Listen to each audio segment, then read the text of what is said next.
ನಮಸ್ತೆ ಎಲ್ಲರಿಗೂ, welcome back to Activity Craze. ಇವತ್ತಿನ ಈ ವಿಡಿಯೋದಲ್ಲಿ ಮನೆಯಲ್ಲೇ ತುಪ್ಪ ಕಾಯಿಸೋ ವಿಧಾನನ ಶೇರ್ ಮಾಡ್ತಾ ಇದ್ದೀನಿ. ಅರ್ಧ ಕೆಜಿ ಆಗೋಷ್ಟು ನಂದಿನಿ ಬೆಣ್ಣೆ ತೊಗೊಂಡಿದ್ದೀನಿ. ಇದನ್ನು ಮೀಡಿಯಂ ಫ್ಲೇಮಲ್ಲಿ ಕಾಯಕ್ಕೆ ಇಡಬೇಕು. ಇದು ಫುಲ್ಲು ಕರಗಬೇಕು ಬೆಣ್ಣೆ ಎಲ್ಲ. ಅಲ್ಲಿವರೆಗೂ ನಾವು ಸೌಟೆಲ್ಲ ಏನು ಹಾಕಬಾರ್ದು. ಇದು ಕರಗೋ ಅಷ್ಟರಲ್ಲಿ ನಾವು ಏನೇನು ಬೇಕು ತುಪ್ಪ ಕಾಯಿಸೋದಕ್ಕೆ ನೋಡೋಣ ಬನ್ನಿ. ಒಂದು ವೀಳ್ಯದೆಲೆ, 2 ಕಾಳು ಉಪ್ಪು, ಒಂದು ಸ್ವಲ್ಪ ಸಕ್ಕರೆ ತೊಗೊಂಡಿದ್ದೀನಿ, ಮತ್ತು 2 ಪೀಸ್ ಆಗೋಷ್ಟು ಬೆಳ್ಳುಳ್ಳಿನ ಜಜ್ಜಿ ಇಟ್ಕೊಂಡಿದ್ದೆ, 1/4 ಟೀ ಸ್ಪೂನ್ ಮೆಂತ್ಯನ ಹುರಿದು ಪುಡಿ ಮಾಡಿ ಇಟ್ಕೊಂಡಿರೋದು, ಮತ್ತು 1 ಲವಂಗ, ಸ್ವಲ್ಪ ಅರಿಶಿನ. ಈಗ ಬೆಣ್ಣೆ ಎಲ್ಲ ಕರಗಿದೆ, ಇದಕ್ಕೆ ಮೆಂತ್ಯ ಪುಡಿನ ಸೇರಿಸ್ತಾ ಇದ್ದೀನಿ. ಇದನ್ನು ಚೆನ್ನಾಗಿ ನೀವು ಸೌಟಿಂದ ಮಿಕ್ಸ್ ಮಾಡ್ಕೊಳ್ಳಿ.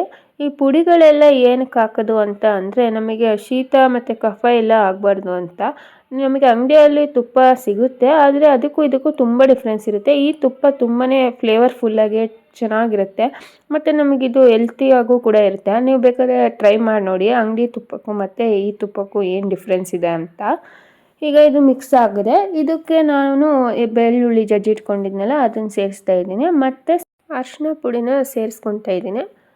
ಅರಿಶಿನ ಪುಡಿ ಹಾಕ್ಕೊಂಡು ಇದನ್ನು ಸ್ವಲ್ಪ ಮಿಕ್ಸ್ ಮಾಡಿ ಒಂದು 2 ನಿಮಿಷ ನಾವು ಬಿಟ್ಬಿಡಬೇಕು ಕಾಯೋಕ್ಕೆ. ಮೀಡಿಯಮ್ ಫ್ಲೇಮಲ್ಲೇ ಇಟ್ಟಿರಿ, ಉರಿ ಜಾಸ್ತಿ ಮಾಡ್ಕೊಬೇಡಿ.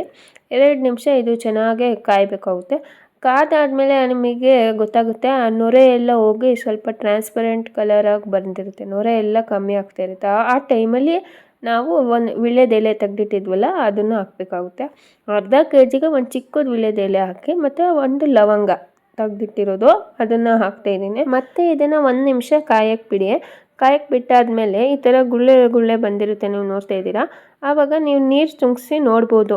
ನೀರು ಚುಂಕ್ಸಿದಾಗ ಅದು ಸಿಡಿಬೇಕು, ಸ್ವಲ್ಪ ಚಟಪಟ ಅಂತ ಸಿಡಿಯುತ್ತೆ. ಸಿಡಿದಾದ್ಮೇಲೆ ಈ ಥರ ಉಕ್ಕು ಬರುತ್ತೆ. ಈಗ ಸ್ಟವ್ ಆಫ್ ಮಾಡ್ಕೊಳ್ಳಿ.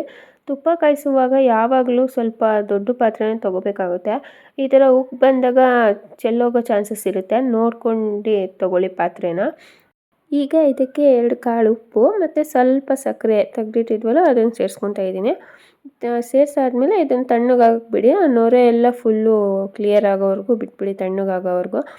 ತಣ್ಣಗಾದ್ಮೇಲೆ ನೋಡ್ತಾ ಇದ್ದೀರಾ ಈ ಥರ ಕಾಣಿಸುತ್ತೆ. ಇದನ್ನು ನೀವು ಒಂದು ಸ್ಟೀಲ್ ಪಾತ್ರೆಗೆ ಸೋಸಿಟ್ಕೊಳ್ಳಿ. ನಾವು ಮೀಡಿಯಮ್ ಫ್ಲೇಮಲ್ಲಿ ಇಟ್ಟು ಕಾಯಿಸ್ಕೊಂಡಿದ್ರೆ ಈ ಥರ ಗೋಲ್ಡನ್ ಯೆಲ್ಲೋ ಕಲರಲ್ಲಿ ಕರೆಕ್ಟಾಗಿ ಆಗಿರುತ್ತೆ ತುಪ್ಪ.